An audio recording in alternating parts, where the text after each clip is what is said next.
what sparked the dive boat disaster off Santa Cruz Island. Federal investigators say they're looking at potential ignition sources.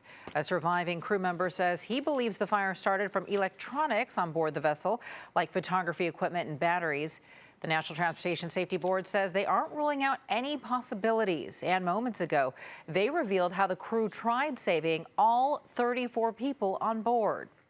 Went to the double doors of the galley to try to get in, to get to the passengers, but it was engulfed in flames at that time. They then tried to go to the front part of the vessel to get into the window portion in the front of the vessel, and they could not get into the windows. Investigators say they believe the fire started on the ship's second level. In the meantime, we're learning the owners of the dive boat are filing a lawsuit to head off potentially expensive litigation from the victims. Communities across the Bay Area are coming together to grieve the lives lost in the disaster. For volunteers at the Santa Cruz Animal Shelter, this tragedy is especially heartbreaking. KPEX5's Kiet Do is live at the shelter where flags are being flown at half staff. Kit? Yeah, Veronica, we have actually moved now to the county building in Santa Cruz, where as you can see here, the flags have been lowered to half staff as well in honor of all the people who died in that dive boat fire over the Labor Day weekend. Now, the vast majority of them were from the South Bay and the Santa Cruz area. And today we want to tell you about the Salica family, known to be loving and warm, who had an absolute love for life. After a week of looking into the lives lost on that dive boat fire, there is one common theme about scuba divers that emerges time and again.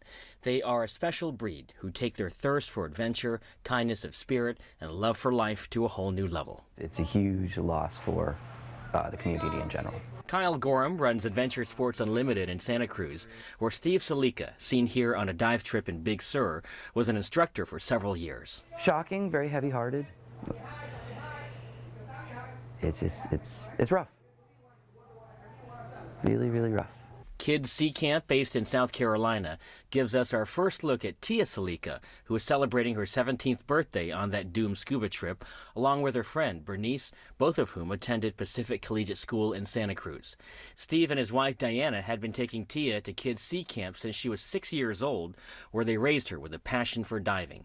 The Salica family took trips around the world, helping out the environment and donating to local needy schools along the way. It's just who they were as individuals and who they were as a family, and how they approached literally everything that I saw them do. Jen Walker and Diana became close while they worked at the Santa Cruz County Animal Shelter, where the flag is also flying at half-staff in honor of the Salica family. Diana was a longtime volunteer and later became a humane educator. Tia helped care for foster kittens, and she and Bernice helped provide comfort to the animals. Diana was integral in launching the shelter's so-called Catio program that we featured back in 2017 as a way to allow house cats to be safe outside. Diana and Tia and Bernice too, they were unique individuals who made differences in ways that the ripple effect will be felt for a very long time. We have another name, though, to add to that list.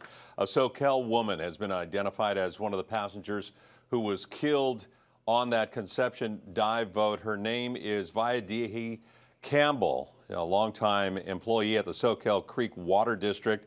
They announced her passing. The Water District says that Campbell was an educator with a passion for water conservation, recycling, and her community. She was the district's communications specialist. She began as a student intern while attending Scripps College. Campbell was in charge of special projects like launching the district's geographic information system. The district is grieving Campbell, who also went by the name Vi, and they want to remember her by her infectious smile and her kind heart. That's the latest from Live News Desk. I'm Ken Bastida. Back to you.